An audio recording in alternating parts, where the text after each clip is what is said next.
नमस्कार, मैं हूं सौरभ शर्मा आपके साथ। उत्तर प्रदेश की सारी राजनीतिक हलचल को लेकर मौजूद है इंडिया टीवी। पश्चिमी उत्तर प्रदेश में जाटों का वोट जोड़ने के लिए भारतीय जनता पार्टी चुनाव से पहले पूरी तरह एक्टिव हो गई है। आपको बता दें, इस वक्त की ताजा खबर, थोड़ी देर में गृहमंत्री अमित शाह दिल्ली में उत्तर प्रदेश के जाट नेताओं के साथ मुलाकात करने जा रहे हैं। दिल्ली के जाट सांसद प्रवेश वर्मा के घर पर यह मुलाकात होने जा रही है और मीटिंग में केंद्रीय मंत्री संजीव बालियान, कैप्टन अभिमन्यु जैसे नेता ये भी शामिल होंगे और इसे सामाजिक भाईचारा बैठक नाम से कार्यक्रम को नाम दिया गया है। नेता, कार्यकर्ता, वकीलों, डॉक्टर्स, तमाम अलग अलग तबकों के लोगों को बुलाया गया। मकसद साफ है कि जाट अगर कहीं कोई नाराजगी उनमें दिख रही है तो उसको दूर किया जाए। सामाजिक भाईचारा के साथ साथ जय किसान का नारा भी आज भारतीय जनता पार्टी ने इस कार्यक्रम में उतारा है। इस मीटिंग में बिजनौर से 34, शामली से 14 जाट नेता शामिल होंगे। मुजफ्फरनगर से भी जाट समुदाय के 5 बड़े नेता यहां आ रहे हैं। जाट नेता राजू अहलावत, अशोक बालियान, सुभाष बालियान, गौरव पवार और नरेंद्र चौधरी वो इस मीटिंग के अंदर मौजूद रहेंगे। और तस्वीरें आप देख रहे हैं सांसद प्रवेश वर्मा के घर की हैं। तो अच्छी खासी तादाद में आज यहां पर जाट नेताओं को भारतीय जनता पार्टी ने जुटाया, क्योंकि पश्चिम उत्तर प्रदेश में समाजवादी पार्टी और राष्ट्रीय लोकदल के गठबंधन के बाद बीजेपी भी समझती है कि जाटों का साथ लेना बहुत जरूरी है। जाट समाज के प्रभावशाली नेताओं के साथ मीटिंग से पहले सांसद प्रवेश वर्मा ने कई बड़ी बातें कही। उन्होंने बताया कि इस बार जाट उत्तर प्रदेश में भाजपा ही चाहते हैं। अपनी अहम जो है जिम्मेदारी भूमिका निभाते हैं, तो सब लोग यहाँ पर आए हैं। उनसे एक बार फिर से मिलने का मौका मिला है। चुनाव हैं तो हमारे गृह मंत्री जी 4 बजे आएंगे और सभी से एक वो चर्चा करेंगे। कभी भी किसी समाज को हमेशा के लिए खुश किया जाए ऐसा तो हो ही नहीं सकता। नाराजगी समाज में आना समय समय पर वो, क्योंकि अपनी बात और सरकार को उसको मानना, उस नाराजगी को दूर करना, यही तो है हमारा अपना लोकतंत्र। क्या कुछ मुद्दे होंगे? तो उनकी नाराजगी थी, अभी वो नाराजगी नहीं है। और भी जो बात होगी वो हमारे गृह मंत्री जी सबसे बात करेंगे। मुद्दा है कि चुनाव चल रहा है उत्तर प्रदेश का और भारतीय जनता पार्टी की वहाँ पे दोबारा से सरकार बनानी है और समाज से अपील की जाएगी और समाज के साथ अपनी बात रखी जाएगी। समाज अपनी बात रखेगा और फिर हमें सबको मिलकर साथ लेके चलना है। तो आप देखिए, प्रवेश वर्मा ने सारी बातें एक साथ कह दी। नाराजगी थी, नाराजगी नहीं है। हमेशा खुश कोई किसी समाज को नहीं रख सकता और ये उत्तर प्रदेश का चुनाव है, इसीलिए बात करना जरूरी है। हमारे साथ जुड़ रहे हैं रोहित चहल, भारतीय जनता पार्टी के नेता प्रवक्ता हमारे साथ हैं। रोहित, स्वागत है आपका। मनोज सिंह काका, समाजवादी पार्टी के प्रवक्ता, मनोज जी स्वागत है। पुष्पेन चौधरी जी, जाने माने किसान नेता पश्चिम उत्तर प्रदेश के, हमारे साथ है। पुष्पेन जी का स्वागत है। डॉक्टर वीरपाल सिंह साहब, जाट नेता पश्चिम उत्तर प्रदेश के, कृषि विशेषज्ञ भी हैं, वीरपाल जी का स्वागत है। और हमारे राजनीतिक संपादक देवेंद्र पराशर भी इस वक्त हमारे साथ जुड़ रहे हैं। देवेंद्र, आखिरकार को वो जरूरत आन ही पड़ी कि पश्चिमी उत्तर प्रदेश में जाट वोट साधने के लिए खुद गृह मंत्री अमित शाह को कमान संभालनी पड़ रही है। बताएं इस वक्त का अपडेट।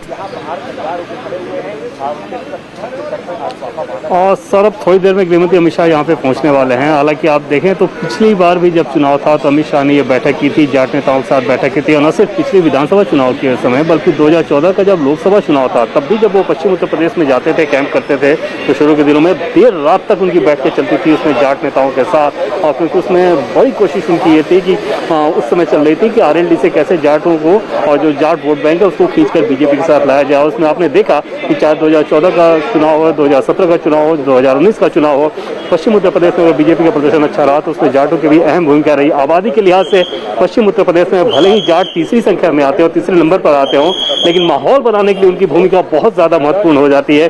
और तकरीबन जो 18 लोकसभा सीटें हैं पश्चिम उत्तर प्रदेश की, उसमें से विधानसभा की अगर आप बात करेंगे तो 120 के आसपास विधानसभा आती हैं और उन पर जाट वोट बैंक अच्छा खासा असर डालता है। जाहिर तौर पर अभी एक जो नैरेटिव चलाने की कोशिश की गई थी कि कृषि कानून को लेकर जाट बहुत ज्यादा नाराज हैं और इसके अलावा RLD सपा गठबंधन एक साथ आ गई है, तो इन सारी चीजों को काउंटर करने के लिए, दूर करने के लिए ये बैठक महत्वपूर्ण मानी जा रही है। हालांकि सौरभ, आज की बैठक की अगर आप बात करें इसमें बहुत सारे वैसे जाट नेता हैं जो कि ऑलरेडी बीजेपी संगठन से जुड़े हुए हैं।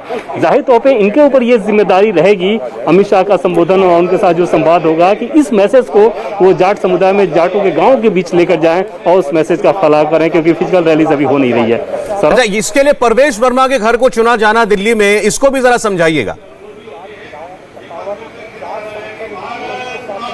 और इसमें दो ऑप्शन थे, एक तो डॉक्टर संजीव बालियान या फिर प्रवेश वर्मा।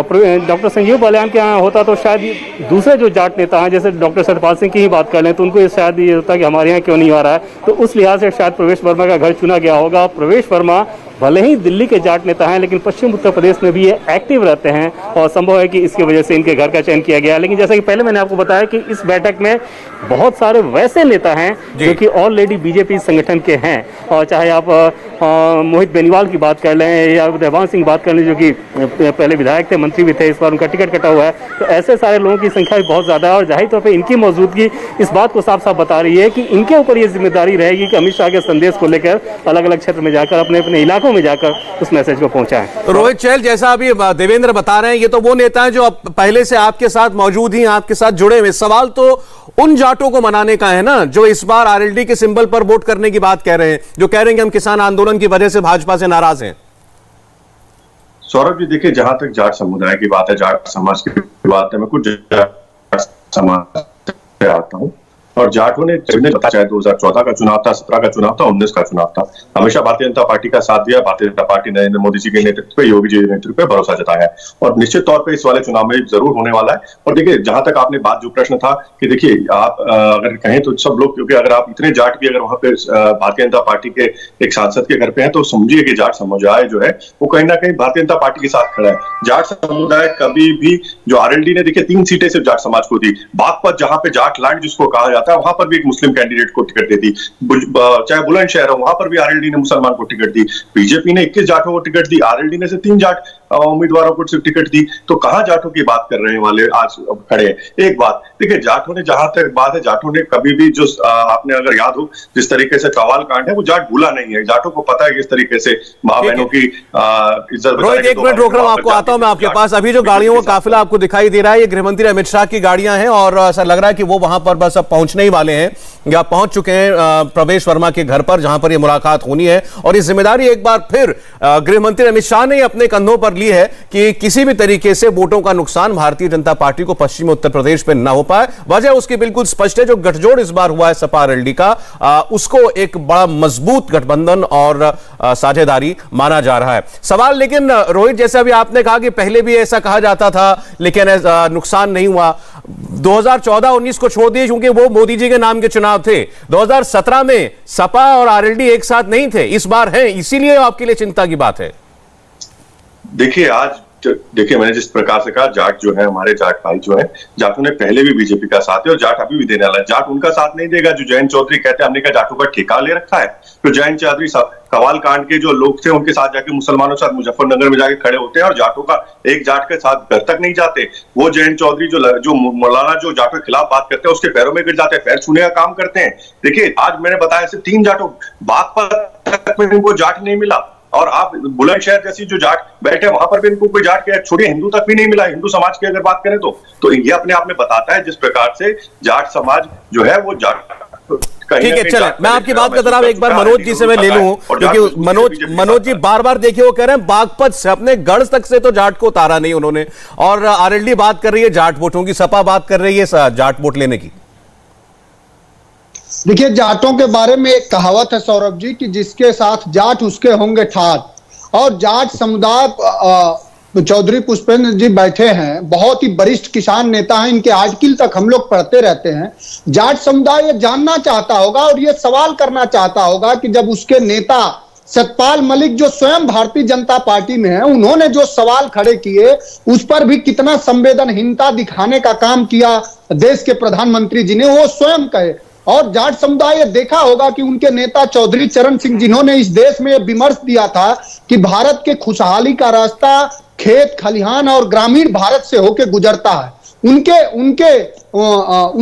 उनके वारिस जयंत चौधरी जी पर जिस तरह से बर्बरतापूर्ण लाठीचार्ज की गई, तो वो भी जाट समुदाय ने देखा होगा। जाट समुदाय एक बहुत स्वाभिमानी समुदाय है जो खेती करके और देश का पेट भरता है और उसके घर से निकला हुआ युवा इस देश के सरहद की सुरक्षा करता है।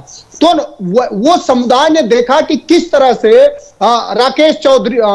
राकेश टिकैत जी का अपमान हुआ, पूरे 700 से ज्यादा किसानों ने शहादत दे दी, तो उसको पूरा सम्मान देने का अगर किसी ने मन बनाया हुआ है उसके खेती के माध्यम से उसको समृद्ध, संपूर्ण समृद्ध करने को, तो माननीय अखिलेश यादव जी, चूंकि वो 300 यूनिट बिजली फ्री दे रहे हैं, किसान दुर्घटना बीमा 5 लाख से भी ज्यादा करने जा रहे हैं, उसके फसल का एमएसपी सभी फसलों का, चाहे वो रबी की फसल हो, चाहे खरीफ की, चाहे जायद की, अखिलेश यादव जी ने ऐलान किया है कि समाजवादी पार्टी की सरकार बनते ही उत्तर प्रदेश किसानी के मुद्दों पर मैं आता हूं, क्योंकि बहुत सारे दावे भाजपा की सरकार भी करती है और आपने बहुत सारे वादे कर रखे हैं देवेंद्र। लेकिन एक सवाल आपसे और, ये बताइए कि बीजेपी की चिंता आरएलडी और एसपी इस गठबंधन को लेकर है जाट वोट के लिहाज से, या फिर जो किसान आंदोलन का कोई प्रभाव वो मानते हैं बाकी है, उस नुकसान की भरपाई करना चाहती है? और सौरभ, बीजेपी के टॉप लीडर्स का जो अपना आकलन था कि जब कृषि कानून के खिलाफ जो आंदोलन चरम पर था, तब भी वो ये मानकर चल रहे थे कि पश्चिम उत्तर प्रदेश में और जो नाराजगी की बात कही जा रही है, असल में ग्राउंड पर वो नहीं है। सिर्फ कुछ लोग हैं जो कि वहाँ पर बैठकर विरोध प्रदर्शन कर रहे हैं, और ये वैसे लोग हैं जो कि वैसे ही बीजेपी के खिलाफ रहते हैं। उस लिहाज से उनसे कोई बहुत ज़्यादा फर्क नहीं पड़ता। हाँ, इतना ज़रूर है कि आरएलडी सपा गठबंधन को लेकर निश्चित तौर पर बीजेपी के लिए ज़्यादा चिंता की बात। और दूसरी चिंता की बात ये कि गन्ने किसानों को लेकर जो भुगतान की बात थी, निश्चित तौर पे पहले से बेहतर हुई है। अगर पहले की सरकार की तुलना करेंगे तो उसमें बेहतर हुए, लेकिन बहुत सारी शिकायतें। देवेंद्र, एक मिनट आ रहा हूं आपके साथ, अंदर की तस्वीरें भी अब आ चुकी हैं। देखिए, मंच पर इस वक्त बैठे हुए हैं खुद गृह मंत्री अमित शाह, और सामाजिक भाईचारा बैठक इसको नाम दिया गया है, सामाजिक भाईचारा बैठक। वहां चूंकि मीडिया भी है और बहुत सारे नेता हैं, तो इसीलिए ये तस्वीरें जो हैं उसमें कुछ लोग भी आपको सामने आते हुए दिखाई दे रहे होंगे। फिर बता दें, परवेश वर्मा के घर पर ये बैठक हो रही है, जो सांसद हैं और दिल्ली के बड़े जाट नेता हैं उनके घर पर, और गृहमंत्री अमित शाह का सम्मान किया जा रहा है। वहां जो और वरिष्ठ जाट नेता आए हैं, उनका पगड़ी पहना करके उनको सम्मान किया जा रहा है। मंच पर आपको संजीव बालियान वो भी खड़े हुए आपको दिखाई दे रहे हैं। संजीव बालियान की अभी एक तस्वीर जो है बड़ी वायरल हुई थी, जिसमें वो नरेश टिकैत के साथ उनके घर पर मौजूद थे। उससे एक दिन पहले नरेश टिकैत ने ये बयान दे दिया था कि हम गठबंधन के साथ हैं। तो अब ये आप देख रहे हैं गृहमंत्री अमित शाह को खुद परवेश वर्मा पगड़ी पहना रहे हैं, पगड़ी पहनाकर उनका सम्मान कर रहे हैं। अब सवाल यह है कि ये सारी तस्वीरें, ये सारी कोशिशें कामयाब कितनी होती हैं, क्योंकि जैसा हमारे पॉलिटिकल एडिटर बता रहे थे आपको, ये चिंता बीजेपी को जरूर है कि पश्चिमी उत्तर प्रदेश में सपा और आरएलडी का गठबंधन होने से, यानी साइकिल और हैंडपंप का साथ आने से पश्चिमी उत्तर प्रदेश में नुकसान हो सकता है, और उसी की भरपाई करने की कोशिश है। ये उनका कहना है कि बीजेपी के टॉप लीडर्स ये मानते हैं कि शायद किसान आंदोलन का अब उतना प्रभाव नहीं रहेगा, क्योंकि कानून पहले ही वापस लिए जा चुके हैं। और बीजेपी के नेताओं ने अपनी तरफ से जाकर के ये बात जरूर लोगों के बीच में कहने की कोशिश की है कि जो भी कुछ नाराजगी किसान कानूनों की वजह से थी, वो अब कानून वापस होने के बाद खत्म हो जानी चाहिए। मंच पर गृहमंत्री अमित शाह हैं, बागपत के सांसद और जाट नेता सत्यपाल सिंह हैं, मोदी सरकार में मंत्री और जाट नेता संजीव बालियान हैं, दिल्ली से सांसद परवेश वर्मा है, और मंच पर जय जवान जय किसान का नारा जो है वो लिखा हुआ है। लाइव तस्वीरें हैं इस वक्त आपके सामने जो आपको दिखाई दे रही हैं। मैं पुष्पेंद्र जी के पास जाना चाहता हूं। पुष्पेंद्र जी, ये आपसे समझना चाहते हैं कि फिलहाल पश्चिमी उत्तर प्रदेश में जाट वोटर का मूड क्या है, और इस किस्म की जो बीजेपी की कवायद और कोशिश है, इसका क्या असर होता आप देखते हैं?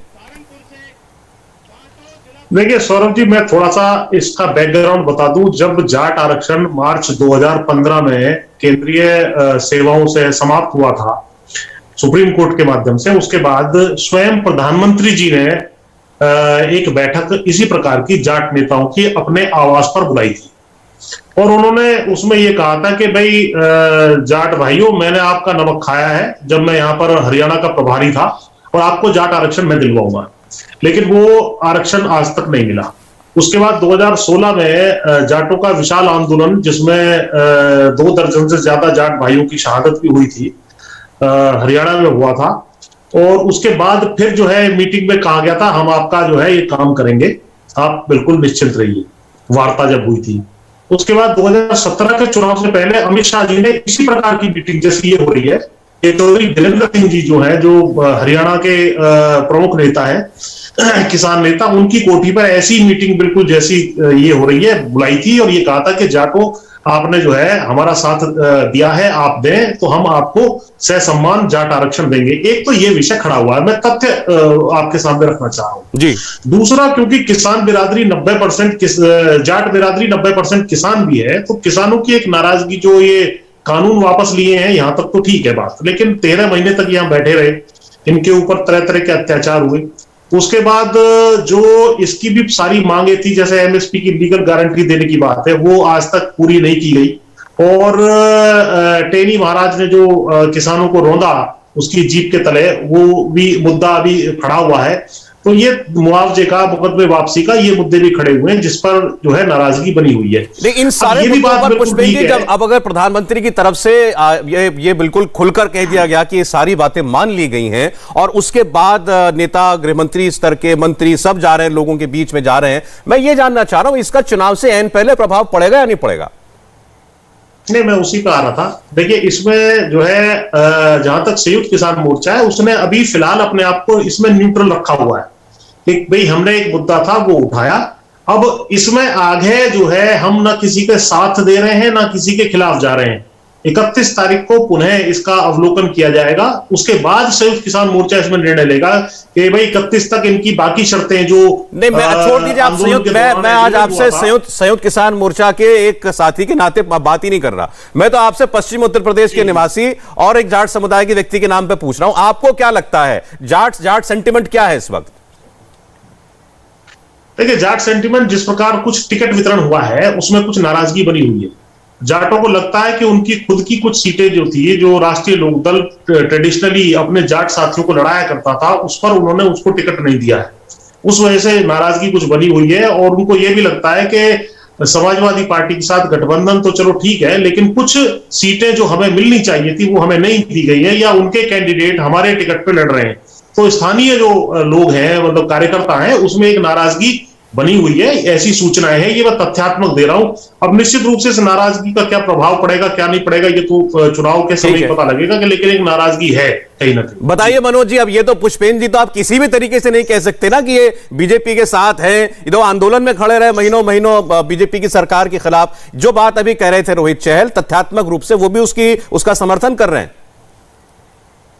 देखिए पुष्पेंद्र जी एक निष्पक्ष और बहुत बड़े किसान नेता है, और इन्होंने किसानों के विमर्श पर जब जो इन्होंने सवाल खड़े किए, कितना गंभीर सवाल खड़ा किया कि देश के पालनहार को, अन्नदाता को कुचलने वाला टेनी अभी आज भी वही अमित शाह जी का बगलगीर है। तो तड़ी पार के जो साथी हैं वो देश के पालनहारों को रौंदने वाले नरसंहारक हैं, गुंडा हैं, जिन्होंने 2002 में लखनऊ विश्वविद्यालय में भी एक छात्र नेता की हत्या की। तो सवाल यह है कि आप किसानों के साथ संवाद तो कर रहे हैं, लेकिन उनके समस्याओं का निराकरण नहीं कर रहे हैं, और वो व्यक्ति कर रहे हैं। मैं तो कह रहा हूं कि बीजेपी के ही नेता हैं सतपाल मलिक साहब, उनसे पूछ लीजिए कि किसानों के साथ किस तरह का बर्बर व्यवहार किया है आपने। अरे चलिए, तो सारी बातें आपने भी कह ली, पुष्पेंद्र जी ने भी कह ली। पुष्पेंद्र जी ने दूसरी बात बताई, उसका जवाब दीजिए। आप एक सामाजिक समीकरण बना रहे थे वहां पर, अगर जाट जिस सीट पर जाट की आबादी है वहां से जाट को टिकट नहीं देंगे, चौधरी परिवार के गढ़ बागपत से आप जाट को टिकट नहीं देंगे, वो कह रहे ये सब बातें चुनाव में याद रखी जाती हैं। ये सवाल टिकट चौधरी साहब, माननीय जयंत चौधरी जी ने और राष्ट्रीय अध्यक्ष जी ने मिलजुल कर जो फैसला लिया है, उसमें हम लोगों ने यह सुनिश्चित किया है कि हर समुदाय का और खास करके पश्चिम उत्तर प्रदेश के किसानों को समृद्ध करने हेतु अगर प्रतिबद्ध कोई सरकार है तो समाजवादी पार्टी की सरकार होगी। आप ये नहीं मान रहे कि टिकट वितरण में आपसे कोई गलती हुई है? एक बार फिर जरा लाइव तस्वीरों की ओर चल लें। दरअसल वहां बार बार कोशिश हो रही है कि कैमरे वगैरह सब सेटल हो जाए, तो उसके बाद शायद मंच से जो बातें होनी है वो हो। ये आप देखिए, हुक्का भी पहुंचा हुआ है, हुक्का पहुंचा हुआ है। पश्चिम उत्तर प्रदेश की खास पहचान है ये। पश्चिम उत्तर प्रदेश, हरियाणा में आप जाइए तो ये खास पहचान होती है हमारे गांव की। और माहौल तो खैर बीजेपी अपनी तरफ से यहां बनाने की पूरी कोशिश कर रही है कि जाट हमारे साथ है, जाट हमारे खिलाफ नहीं है। कुछ वहां नारे भी लग रहे हैं, जरा तो एक जरा सा सुने क्या बात हो रही है वहां। भारत माता की, भारत माता की। मेरा दूसरा अनुरोध है कि अपने बीच में से कोई रिकॉर्डिंग ना करे। कृपया करके इतनी मर्यादा। वीरपाल जी, ये 2-3 विषय जो हमारे सामने अब खड़े हैं, किसान आंदोलन की बात हो और जो विपक्ष जो बार बार कह रहा है कि गन्ने की मूल्य में बढ़ोतरी नहीं हुई, गन्ने का भुगतान नहीं किया गया, ये सारे पश्चिम उत्तर प्रदेश खास तौर पर जो जिसको हम जाट लैंड कहते हैं वहां के प्रमुख मुद्दे हैं। और उसमें राकेश टिकैत हो, नरेश टिकैत उनके भाई हो, उनका एक प्रभाव है। इस सब को देखते हुए आपको लगता है कि जाट अब भी बीजेपी के साथ जा सकता है? बिल्कुल जा सकता है। जाट तो तैयार बैठा है। जाट जितनी सिद्धि कौम, सौरभ जी मैं आपको बताना चाहूंगा, जाट जितनी सिद्धि कौम कोई नहीं है और जाट जितनी अड़ियल कोई नहीं है। जाट को सिर्फ क्या चाहिए, जो खेतीहर किसान है जिनकी आप बात कर रहे हैं पश्चिम उत्तर प्रदेश की, किसान को सिर्फ फसलों का लाभकारी मूल्य चाहिए, गन्ने का समय पर भुगतान चाहिए, सिंचाई की सुविधा चाहिए और किसान को कुछ नहीं चाहिए। किसान को राजनीति से कुछ नहीं लेना देना। किसान की जो उत्पाद है वो टाइम पर बिक जाए, पैसा उसको लाभकारी मूल्य मिल जाए। बाकी मैं आपको बताना चाहूंगा पश्चिम उत्तर प्रदेश की जो किसानों की आर्थिक स्थिति है वो सारी गन्ने पर टिकी हुई है। गन्ना इतना जबरदस्त है हमारे एरिया में, मैं भी शामली से बिलोंग करता हूं, कि वहां पर बहुत अधिक गन्ना है और पूरे 6 महीने लगभग गन्ने की फसल चलती है। और वो पेमेंट यदि किसानों का पेमेंट भी समय पर हो जाता तो उसमें भी फिर भी कोई बल्ले बल्ले हो जाता किसानों की। किसान भाई तो बहुत सिद्धि कौम है सौरभ जी। किसान भाई ऐसी कौम है जाट किसान कि वो अपने हाथ से रोटी उतार कर दूसरे को देने के लिए तैयार है, अपने कपड़े उतार कर दूसरे को देने के लिए तैयार है। लेकिन यदि इनकी सुनवाई समय पर हो जाए तो ऐसा नहीं है। नहीं, सुनवाई हुई या नहीं हुई तो भाई यही तो सिंह साहब यही तो जानना है, सुनवाई हो गई, कोई नाराजगी बाकी है या नहीं? नहीं, कोई बहुत चंद किसान बेचारे जो जिनको समझ नहीं आई या समझा नहीं पाए वो किसान नाराज हैं। बाकी 90% लोग बीजेपी के साथ हैं।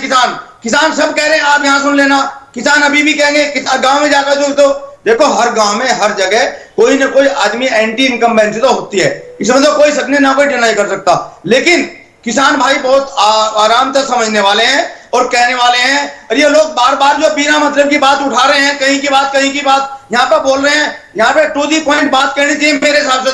तो किसान नाराज है नहीं है, बहुत थोड़े किसान नाराज हैं, बल्कि ज्यादातर किसान। चलिए अच्छा, मैं तो सीधी सी बात कहता हूं आपसे। देखिए, तीन विषय सीधे 5 साल में पश्चिमी उत्तर प्रदेश के गन्ना किसान की हालत बेहतर हुई, आपके माप के लिहाज से हुई और उसको लेकर कोई नाराजगी नहीं है। दूसरी किसान आंदोलन, उस पर भी आप नहीं मानते कि बीजेपी से जाट नाराज है। अब मैं तीसरी बात जो है वो है सिंबल की, वो है चौधरी अजीत सिंह, चौधरी चरण सिंह साहब के परिवार की, जैन सिंह जी की अपील की, उसका कितना प्रभाव पड़ेगा? नहीं, लेकिन उनका कोई फर्क पड़ने वाला नहीं है। उनकी चाल पर क्यों चलेंगे किसान भाई? आप मांड एक जगह है आगरा में, आप देख लीजिए, पहले उसको टिकट दे दिया बुला के, उस आदमी को पहले बुला कर टिकट दे दिया जैन चौधरी ने, और उसके बाद अखिलेश सिंह उस पर प्रेशर डाल रहे हैं कि आप उससे टिकट वापसी लीजिए। उसने कहा नहीं भाई ऐसा नहीं हो सकता, जिसको टिकट दिया गया था उसका नाम नहीं लेना चाहूंगा मैं, उसने कह दिया मैं टिकट वापसी नहीं करूंगा। अब जब मुझे आपने बुलाकर टिकट दिया तो ये नाराजगी नहीं होगी और क्या होगा? ये तो वीरपाल जी, लेकिन ऐसा तो अक्सर हो जाता है, कई जगह पे चुनाव में ऐसा हो जाता है, एंड टाइम पर टिकट की अदला बदली हो जाती है। लेकिन आपका कहना यह है कि सपा ने आरएलडी को दबा दिया टिकट वितरण में? बिल्कुल, एग्जैक्टली 100% इसको सबको मानना चाहिए इस बात को। और देखो, आपको भी मालूम है, मुझे भी मालूम है, 4-5-6 दिन पहले नरेश टिकैत ने ये कहा था हमने इस गठबंधन को सपोर्ट कर दिया, हाँ। और अगले दिन वो विड्रॉ कर लिया। तो ये क्या है? नहीं, वो तो ये चौधरी साहब बैठे ना, वो तो उन्होंने तो ये कहा था कि भाई उन्होंने कहा मैं थोड़ा ज्यादा बोल गया, लेकिन मैं संयुक्त किसान मोर्चे से बंधा हूं। संयुक्त किसान मोर्चे ने इस चुनाव में कोई साइड नहीं लिया, कोई पक्ष नहीं लिया है। हमने ना किसी के खिलाफ ना किसी के पक्ष में अपनी तरफ से कोई अपील की है। आपको और भी इतनी बता दूंगा, हाँ। 2 साल पहले की बात है, एक जगह कृषि मंत्री थे, कृषि मंत्री ने संयुक्त किसान मोर्चा के प्रवक्ता से पूछा कि भाई बताइए, आप जाट बेल्ट से आते हैं, जाटों के नेता हैं, किसानों के नेता हैं, बताइए किसानों के लिए क्या होना चाहिए, मैं प्रूफ दे सकता हूं आपको। उसने कहा नहीं यार, नहीं सब ठीक है, कोई बात नहीं, यदि हो सके तो 1-8 रुपया गन्ने का दे दो, बाकी तो सब ठीक है। मैंने कहा भाई ये क्या बात हुई, आप तो किसानों के नेता हैं, ऐसा थोड़ी होना चाहिए। लेकिन किसान का सपोर्ट कहां कर रहे हैं आप तो सिर्फ अपना सपोर्ट कर रहे हैं। तो ये कोई बात थोड़ा ही भाई। देखो सौरभ जी, ये बिल्कुल टिकट बांटने में बहुत बड़ी धांधलीबाजी है। आप देख रहे होंगे एक विधान उसमें लोकसभा में जहां ठीक है। 5 टिकट हैं, 5 में से 4 टिकट हाई दूसरी कास्ट को दे रखे जाट का। अब मैं एक सेकंड में एक बार फिर पुष्पेंद्र जी के पास जाना चाहता हूं। पुष्पेंद्र जी मुझे बताइए, क्या अभी आपने पहले कहा था कि टिकट वितरण को लेकर के, मैं रोहित आ रहा हूं, कि टिकट वितरण को लेकर कोई नाराजगी है, क्या ऐसा कहीं महसूस कर रहे हैं कि समाजवादी पार्टी ने मुस्लिम वोट इकट्ठा करने के चक्कर में टिकट वितरण में आरएलडी के साथ कोई नाइंसाफी कर दी है या जाट समुदाय के साथ नाइंसाफी कर दी है? कोई ऐसी भावना है क्या वहां क्षेत्र में? जी देखिए, कुछ सीटें ऐसी हैं जिस पर ट्रेडिशनली जाट लड़ते थे, जैसे सिवल खास है मेरठ की, वहां पर जो है पिछली 2-3 योजनाओं से लगातार जाट लड़ रहे थे और दूसरे या तीसरे नंबर पे रहे। तो उस सीट पर एक्सपेक्टेड था कि मेरठ की 6-7 सीटों में से एक तो उनको मिलेगी और सारा राष्ट्रीय लोकदल उसी सीट पर जिंदा था, तो वहां नाराजगी निश्चित रूप से बनी। और ये जो मीटिंग हो रही है, मैं इसके बारे में बता दूं कि देखिए, जब भी कोई पार्टी किसी समुदाय को बुला करके वार्ता करती है तो कहीं ना कहीं उसका प्रभाव तो पड़ता ही है। और ये भी ऑन रिकॉर्ड में डालना चाहता हूं कि किसान आंदोलन का इतना विशाल माहौल बनाने के बावजूद भी आज तक समाजवादी पार्टी या राष्ट्रीय लोकदल ने किसी किसान संगठन को बुला करके कोई सम्मान नहीं दिया है। आज तक मेरे पास भी कभी जयंत चौधरी का, अखिलेश का धन्यवाद देने के लिए फोन नहीं आया है। ये चीज भी इनको देखनी पड़ेगी कि आपको हम माहौल बना के दें, आप मुख्यमंत्री उप मुख्यमंत्री बन जाएं, लेकिन दूसरे लोग बुला बुला करके जो है सिर पर पगड़ी बांधे, तो इस चीज का भी कुछ प्रभाव पड़ता है। आप जो है टेकन फॉर ग्रांटेड काका जी इस बात को रखिए कि भाई आप लोगों ने बुला करके इसी प्रकार की किसान नेताओं को सम्मान क्यों नहीं दिया, क्या उनकी समस्याएं आगे हम बढ़ाएंगे। आपने जो किया है ये तो आपको भी करना चाहिए था। इन्होंने नाराजगी भांपते हुए जो है उसको शांत करने की कोशिश की है, लेकिन आपने केवल लाभ उठाने की कोशिश की है, जो किसान आंदोलन का जो माहौल बनाया गया था। लेकिन आपने कोई मीटिंग नहीं की, कोई फोन नहीं किया, कोई धन्यवाद नहीं दिया। ये चीज भी जो है आपको देखनी पड़ेगी। इन्होंने मान लिया कि भाई जाट तो हमारे साथ है ही, ठीक है। एक बार मनोज जी, रोहित इनके बाद में आ रहा हूं आपके पास, 30 सेकंड। मनोज जी, ये चौधरी साहब जो बात कह रहे हैं इनसे सम्मत होते हुए, चूंकि बहुत ये वरिष्ठ व्यक्ति हैं और टिकैत साहब से, राकेश टिकैत जी से, राष्ट्रीय अध्यक्ष जी लगातार संवाद में, और बहुत सारे किसान नेताओं से, हो सकता है आपसे किसी कड़ी में संवाद नहीं हुआ होगा, लेकिन इतने बड़े मंच पर जब हम आप सभी मिलते हैं तो आपके हर मुद्दे के साथ समाजवादी पार्टी, और दूसरे का छोड़िए, अगर मेरा भी आप टैग लाइन देख लेंगे तो अभी आज जिस महापर्व के दिन हम लोग बैठे हैं, गणतंत्र दिवस के दिन, इस दिन भी पिछले दिनों जब इतनी बड़ी घटना घटी तो हम लोग अपने घरों पर आपका किसान का साथ देने के लिए जब निकले तो घरों पे फोर्स थी और पुलिस के पहरे में हम लोगों ने गणतंत्र मनाया। तो किसान, मनोज जी, आपने तो इनको किसान कानून वापस होने का श्रेय तक, उसका श्रेय तक अखिलेश जी ने किसानों को नहीं दिया। उन्होंने तो ये कहा था, मनोज जी मैं गलत कह रहा हूं तो आप मुझे क्या आप दुरुस्त कर दीजिएगा। मैं सुनिए मेरी बात। अखिलेश जी ने यह कहा था कि मेरी रथ यात्रा से घबराकर ये कानून वापस हुए। उन्होंने तो इसका इस क्रेडिट तक किसानों को नहीं दिया। एक रेस्पॉन्स में देना चाहता हूं इसका। देखिए, हम लोगों ने हमेशा कहा है कि इस देश में जो किसानों ने 700 से ज्यादा शहादत दे दी है वो दुनिया का सबसे बड़ा आंदोलन था, और हम उसके प्रति संवेदनशील। पुष्पेंद्र जी की सुन लीजिए फिर एक बार आपकी बात पे। पुष्पेंद्र जी की सुन लीजिए, एक सेकंड सुन लीजिए। पुष्पेंद्र जी, समाजवादी पार्टी पहली ऐसी पार्टी है कि उसने ऐलान किया है कि सरकार बनने पर शहादत देने वाले किसानों के परिवारों को 25-25 लाख रुपया देंगे और उनके घरों में रोजगार देंगे। ठीक, एक सेकंड सुन तो लीजिए उनका जवाब। हाँ, एक व्यक्तिगत रूप से टेलीफोन करना तो एक अलग बात है, एक समारोह इस प्रकार का बुलाना चाहिए था आपको भी। किसान तमाम नेता जो इस आंदोलन में लगे हुए थे उनको आप लोगों ने बुला करके सम्मानित करना चाहिए था, उनकी समस्याएं व्यक्तिगत सुननी चाहिए थी, उनसे पूछना चाहिए था कि आपकी क्या क्या मांगे हम अपने मैनिफेस्टो में डालेंगे, आपकी आवाज को हम जो बुलंद करेंगे, आपने बहुत संघर्ष किया है, हम आपके साथ खड़े हैं। लेकिन सार्वजनिक रूप से जो है किसी मंच पे भी ना राष्ट्रीय लोकदल ने, ना जो समाजवादी पार्टी है, इन्होंने किसी को, बड़े नेताओं को बुला करके सम्मानित किया या उनकी बात सुनी, अभी तक मेरी नॉलेज में तो नहीं आया, ना कभी ऐसा कुछ हुआ है। नहीं तो कवरेज इंडिया टीवी उसका भी जरूर करता। मैं पुष्पेंद्र जी के साथ 20 बार उस 1.5-2 साल के अंदर हमने बात की है, और इन्होंने बड़ी तल्ख लहजे में केंद्र सरकार की, उत्तर प्रदेश सरकार की आलोचना की है। आंदोलन में जिस तरीके से जो भी व्यवहार हो रहा था उसको लेकर के वो व्यक्ति ये कह रहे हैं, तो इस पर आपको ध्यान देना चाहिए। हाँ रोहित जी बहुत देर से इंतजार कर रहे हैं, बोलिए रोहित जी। देखिए सौरभ जी, जैसे अभी चौधरी साहब ने बताया, चाहे वो वीरपाल जी ने बताया, देखिए दोनों बहुत सम्मानित हैं और पश्चिम उत्तर प्रदेश से आते हैं, जाट समाज से आते हैं। मैं खुद भी जाट समाज से आता हूँ। जाट समाज सम्मान के लिए होता है। जाट समाज बहुत भोला है, बहुत इमोशनल होता है। जाट का जो छोरा होता है, जाट का जो हमारे भाई हैं, वो सरहद पे खड़े हैं, जाट रेजिमेंट के हमारे सैनिक हैं, और दूसरी रेजिमेंटों में भी सारे जो हमारे सैनिक खड़े हैं। उनका अगर सैनिकों की आज ये सम्मान की बात कर रहे हैं सर, आपने सैनिकों की शहादत तक पे सवाल उठाया समाजवादी पार्टी में। आज जहां तक समाजवादी पार्टी के लोग हैं, जिस तरीके से जाटों खुलेआम जिस तरीके से धमकी देने का, मैं इनसे लगातार सवाल पूछा जा रहा है कि भैया आपने बागपत, देखिए चौधरी साहब ने बहुत अच्छी बात की, पुष्पेंद्र जी ने, बागपत जो जाट लैंड होता है वहां से भी भारतीय जनता पार्टी ने तो जाट को टिकट दी, बुलंदशहर से भी जाट को टिकट दी, सिवाल खां जहां चौधरी साहब ने जिसका जिक्र किया मेरठ के अंदर, वहां पर भी जाट को टिकट दी भारतीय जनता। लेकिन वहां तक पे मुसलमान, चाहे बुलंदशहर हो चाहे बागपत हो, और इतना ही नहीं, खुलेआम जाट तो तुम सिर्फ 24,000 हो, खुलेआम देखिए समाजवादी के लोग धमकियां दे रहे हैं आज जाट समाज को कि तुम तो सिर्फ 24,000 हो और हम 90,000 हैं। इतना ही नहीं, ये देखिए खुलेआम इनके धमकी दे रहे हैं। एक विषय, उसके बाद समाजवादी के जो अभी कैंडिडेट हैं वो क्या कह रहे हैं, इंशाअल्लाह चुन चुन के इसका बदला लेंगे। ये समाजवादी के नेता जाटों को और पिछड़ों को खुलेआम धमकियां दे रहे हैं जाट समाज को। नहीं देखिए रोहित जी, ऐसा है, रोहित जी ऐसा है, मैं आपकी भी राजनीति पश्चिम उत्तर प्रदेश में आपकी भी राजनीति करनी है, मैं समझ रहा हूँ। नहीं लेकिन देखिए जाट समाज को सम्मान के लड़ाई लड़ता है। सिर्फ 3 टिकटें आज आरएलडी ने जाट समाज को दी है। भारतीय जनता पार्टी ने 21 टिकटें दी है और एक जिसको दिया उससे भी वापस लेने के चक्कर में लगी आरएलडी। तो ये जाटों का सम्मान आरएलडी के अंदर चौधरी चरण सिंह, जो वीडियो आप दिखा रहे थे ना, वो 24,000 वाला, 90,000 वाला, वो यही है। उसमें वो व्यक्ति क्या रहा है, वो नाहिद हसन का समर्थक है। वो नाहिद हसन का समर्थक यही तो कह रहा है कि सिंबल आरएलडी का नहीं है। यहाँ अगर आरएलडी का कैंडिडेट होता तो हमें वोट देने में दिक्कत नहीं थी।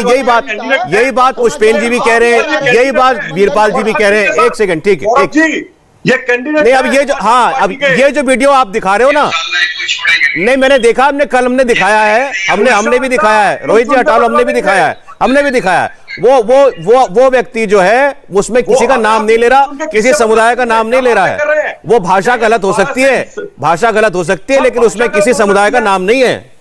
सर आप इन्हें जाट समुदाय के वीडियो नहीं है, 25,000 और 90,000। मैंने तो उसकी बात कह दी ना, मैंने तो कहा वो तो मैंने कहा वो सही है, वो व्यक्ति गिरफ्तार हुआ है। शुरुआत हो रही है, चुनाव नहीं हुआ है तब ये ऐसे जाटों को खुलेआम। और सर इनको मैं खुले बता दूं, जाट जो कौम है ना वो डरती नहीं है, घुस के मारेगी, ये बता देता हूं। अब एक सेकंड, वीरपाल जी कुछ कह रहे हैं, बोले वीरपाल जी। सौरभ जी, जैसे मैंने बताया, अभी अब मैं दोबारा बता रहा हूं। देखो बागपत में जाट बहुल्य एरिया है, माठ में जाट बहुल्य एरिया है, मुजफ्फरनगर में जाट बहुल्य एरिया है, लेकिन टिकट दूसरी कास्ट को है। समाजवादी तो ये यदि अखिलेश जैन पर डोमिनेंट ना होते तो वो उस अपने आदमी को टिकट देने के बाद 4 दिन के बाद वापसी टिकट ना मांगते। इससे तो बिल्कुल जाहिर है बात। और जितनी भी टिकट वो दे रहे हैं वो मोस्टली ऐसे लोगों को दे रहे हैं जिनके पास 10, 15, 20 केस लगे हुए हैं ऑलरेडी जेल में। बल्कि ये भी सरकार को करना चाहिए कि जेल में बैठा आदमी कैसे चुनाव लड़ सकता है। जो आदमी जेल में ऑलरेडी है और वो भी टिकट का, उसे भी परमिशन मिल रही है कि भाई टिकट का वो भी नहीं। अब ये तो देश का कानून इजाजत देता है, इसका देश का कानून इजाजत देता है वीरपाल जी, इसीलिए सरकार को कानून बनाना चाहिए। ये भी एक सवाल चौधरी साहब से और मैं पूछना चाहता हूं पुष्पेंद्र जी से। पुष्पेंद्र जी, बीजेपी के कई नेता जो हैं वो बार बार ये भी कहते हैं। रोहित एक सेकंड, इसके बाद आप बोल लीजिएगा, आजम खान के इशारे पर छोड़े गए। एक सेकंड। पुष्पेंद्र जी, बहुत सारे लोग ये भी बात कहते हैं कि उत्तर प्रदेश के अंदर ये जो गठजोड़ कार, इसमें अब इसमें कोई दबी छिपी बात नहीं है। मुस्लिम वोट को, जाट वोट को एकमुश्त करने के लिए ये सारी कोशिश, ये गठबंधन हुआ सपा का और आरएलडी का। तो ये कहते हैं कि लेकिन ना मुसलमान ना जाट 2013 का मुजफ्फरनगर दंगा नहीं भूल सकता। जो उस दौर में, उस इलाके में और गांव में जो हुआ है उसको वो भूल नहीं सकता इतनी आसानी से, चाहे आप नारे कोई लगा लो। क्या ये बात सच है? नहीं, देखिए ऐसा है कि समाज जब दोनों एक साथ बैठते हैं तो बड़ी से बड़ी खाइयां भी पट जाती हैं, ये बात बिल्कुल ठीक है। लेकिन जिस प्रकार के बयान 2-3 दिन से मैं लगातार टीवी पर देख रहा हूं, उनसे वो सारी चीजें फिर फ्रंट में आ रही हैं। इसी प्रकार स्वयं अखिलेश जी ने जो बयान दे दिया था पिछले, जिन्ना की बात कर दी, पाकिस्तान की बात कर दी, उस विषय में भी लगातार 2-3 कई जो है टीवी कार्यक्रम, स्वयं मैं भी बैठा उनमें। अरे भाई, और बल्कि काका जी भी थे एक कार्यक्रम में, तो उसमें भी हमने कहा था अरे भाई आप किसान की बात कर लो, गन्ने की बात कर लो, सामाजिक सौहार्द और एकता की बात कर लो, लेकिन आप क्यों बार बार इसको जिन्ना की या इन बातों को बीच में ला रहे हैं? तो इससे जो है माहौल खराब होता है। तो कोशिश तो है भाई, भाजपा को लाभ होता है, ये भी बात बिल्कुल ठीक है कि भाजपा यदि जाट और मुसलमान अलग अलग वोट दे तो भाजपा को लाभ है, एक साथ वोट दे तो इनको नुकसान है। तो ये कोशिश करेंगे कि जो है बंटवारा हो, और लेकिन उसके जो है सामने लोकदल को या समाजवादी पार्टी को भी तो ऐसा कुछ करना चाहिए जिससे कि ये सारी एकता बनी रहे, जिससे कि किसान आपके साथ बने रहे, जिससे कि उनका सम्मान बना रहे। यदि किसी को आप सम्मान देते हैं, उससे वार्ता करते हैं, तो नाराजगी कम हो जाती है। ये सच्चाई है। ये लोग तो माने बैठे हैं कि भाई इन्होंने आंदोलन कर दिया, ये तो हमारे साथ है ही है, इनको ना सम्मान दो, इनको ना पूछो, ना मैनिफेस्टो के लिए बुलाओ, ना धन्यवाद ज्ञापित करो, ना इनके सिर पे पगड़ी बांधो। बाकी दूसरा जो पगड़ी बांधेगा तो कहीं ना कहीं आदमी का मन जो खट्टा भी होता है तो वो भी ठीक हो जाता है। इस बात को क्यों नहीं समझ रहे हैं ये लोग? बार बार एक ही बात मेहनत बेकार चली जाएगी। मनोज जी, हाँ देखिए, चौधरी साहब की सभी बातों से सम्मत, और इंडिया टीवी के माध्यम से चौधरी साहब से मैं अपील करना चाहूंगा। मैंने आपसे कहा कि आपके आर्टिकल तक के हम लोग अनवरत पढ़ते हैं उसको, और आप कितना किसान को, मैंने देखा है कि एग्रीकल्चर को अर्थव्यवस्था से जोड़ने का जो सबसे बढ़िया आर्टिकल था वो चौधरी साहब। इसका जवाब मनोज जी वो दे चुके, वो कह रहे हैं कि मेरे व्यक्तिगत सम्मान की बात नहीं है, समाज के सम्मान की बात है। सुन तो लो, सुनने का भी धैर्य रखो। इतने वरिष्ठ आदमी की पढ़ी कर रहा हूँ, आप सुन नहीं रहे हो। एक मिनट रोहित बोलने दीजिए ना, मनोज बोलिए। आपको रबी खरीफ जायद कुछ पता नहीं होगा, चौधरी साहब को पता होगा, आपको कुछ पता नहीं है कि रबी की फसल क्या है, खरीफ की फसल क्या है, जायद की फसल क्या है। जायद में कौन कौन फसल आती है जरा बताओ मुझे, जायद में कौन कौन फसल आती है बताओ मुझे, कुछ पता है नहीं। मैं कह रहा हूं कि चौधरी साहब जो भी किसानों के सम्मत जो भी सुझाव दे देंगे, चाहे जो भी किसान मंच और चाहे संयुक्त किसान मोर्चा जो भी किसान के समृद्धि के लिए सुझाव दे देगा सौरभ, वो समाजवादी पार्टी अपने मैनिफेस्टो में शामिल करेगी। और समाजवादी पार्टी तो पहली ऐसी पार्टी है जिसने ऐलान कर दिया है। अरे मैनिफेस्टो से पहले आपने जो टिकट बांटे उसी को लेकर के नाराजगी उन लोगों में हो रही है जिनको माना जाता था कि सरकार के खिलाफ है। आपको इस बात पर ध्यान देना चाहिए। मैं एक बार देवेंद्र के पास जाना चाहता हूं, हमारे पॉलिटिकल एडिटर हैं। देवेंद्र, ये बताइए कि इस सब के अलावा संयुक्त किसान मोर्चा की जो कुछ और मांगे पेंडिंग हैं, इसको लेकर के वक्त वक्त पर वो लोग अपनी नाराजगी भी जाहिर करते रहते हैं, इसको लेकर के सरकार का क्या मानना है? उस ओवरऑल आंदोलन का प्रभाव कहीं ऐसा ना हो दोबारा से सर उठाए, इसको लेकर के क्या सरकार में बैठे लोग जागरूक हैं? देखिए, निश्चित तौर पर एमएसपी को लेकर जो चीज़ कही गई थी, जो कमेटी, उस पर काम चल रहा है। लेकिन अगर चुनाव के लिहाज से अगर आप बात करें उत्तर प्रदेश को, तो लेकिन निश्चित तौर पर उसका कोई लेना देना नहीं है, उसमें अभी काफ़ी लंबा वक्त लगेगा। उत्तर प्रदेश में, पश्चिम उत्तर प्रदेश की जिसके सौरभ हम लोग बात कर रहे हैं, जिसका आपने 2013 के दंगों का जिक्र किया, निश्चित तौर पर लॉ एंड ऑर्डर के सहारे बीजेपी की पूरी रणनीति निर्भर कर रही है। इस बार उत्तर प्रदेश में तो कर रही है, लेकिन पश्चिम उत्तर प्रदेश में खास तौर पर कर रही है कि लॉ एंड ऑर्डर का मसला जितना ज़्यादा उठाया जाएगा, लॉ एंड ऑर्डर के सहारे आप समझ सकते हैं कि निशाना अगर आजम खान पे लग रहा है, उनके बेटे पे लग रहा है, नाहिद हसन पे लग रहा है, तो किस प्रकार से और कौन से मसले याद कराने की कोशिश की जा रही है कि समाजवादी पार्टी की सरकार में क्या हुआ करता था, क्या आप दोबारा वैसी सरकार चाहते हैं। इस एक चीज़ के सहारे जो अजगर और मजगर जो उत्तर प्रदेश की राजनीति को जो लोग जानते हैं, इन दोनों सबसे खूब वाकिफ हैं कि अहिट जाट गुजर राजपूत या मुस्लिम जाट गुजर राजपूत मजगर जिसको कहा गया था, वो एकता टूटी थी 2013 में जब मुजफ्फरनगर के दंगे हुए थे। जाहिर तौर पे उस घाव को कुरेद कर, उस घाव को याद दिलाकर, इसमें आप कह सकते हैं कि समाजवादी पार्टी ने अपनी लिस्ट जारी करके उसे और ज्यादा मौका दे दिया। अखिलेश यादव ने अपना बयान देकर और ज्यादा मौका दे दिया कि बीजेपी उस मसले को ज्यादा से ज्यादा भुनाए, और वो कोशिश दिखेगी इस बार के पूरे चुनाव में। ग्राउंड पे खूब उसका असर दिख रहा है। समय बिल्कुल नहीं है, लेकिन आप लोगों ने पश्चिमी उत्तर प्रदेश का परिदृश्य जो है वो समझाने में हमारी सहायता करी। शुक्रिया रोहित चैल, मनोज काका जी, पुष्पेंद्र चौधरी जी, वीरपाल जी, देवेंद्र, आपका शुक्रिया। इंडिया टीवी हर वक्त हर जगह डाउनलोड करने के लिए सर्च करें India TV news Google play store या ऐप स्टोर पर।